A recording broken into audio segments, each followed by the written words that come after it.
c'est la We Snowboard School. Maintenant que vous êtes capable de faire des 180 grâce à ce tuto, on va passer aux 360. Mais avant toute chose, on va commencer par quelques éducatifs. On se retrouve sur le plat pour s'entraîner avec le premier éducatif. L'objectif, c'est d'arriver à créer un mouvement de rotation avec le haut du corps, donc bras, buste, bassin, pour créer cette rotation. Je vais m'appuyer sur la car frontside et je vais regarder par-dessus mon épaule. Donc ça donne ça. Je leur fais un coup. Pour prendre l'habitude de regarder au-dessus de notre épaule et de voir la réception le plus tôt possible, nous allons faire 7 exercices. On s'arrête sur la car frontside et on effectue 3 quarts de tour pour repartir dans la pente. On répète le mouvement plusieurs fois et une fois qu'on est à l'aise, on passe à la suite.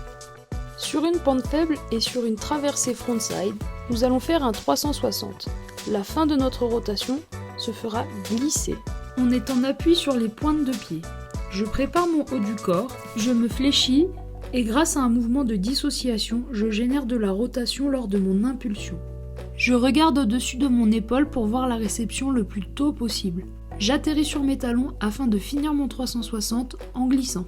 Je répète ce 360 en flat pour gagner en précision d'exécution. Ensuite, nous allons faire ce 360 sur bord de piste. J'arrive sur ma car frontside pour avoir un appui pointe de pied, ce qui facilitera mon impulsion.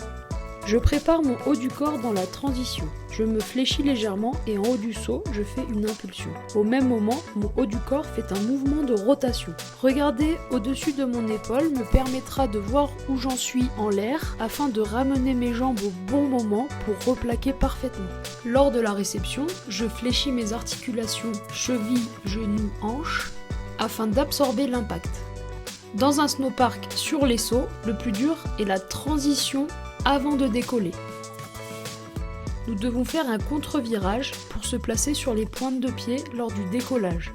Ensuite, c'est la même chose qu'en bord de piste, une impulsion en créant du mouvement grâce à notre haut du corps, regarder la réception le plus tôt possible au-dessus de notre épaule et enfin ratterrir. Pour réussir à graber son 3-6, il est important de regrouper ses jambes une fois en l'air.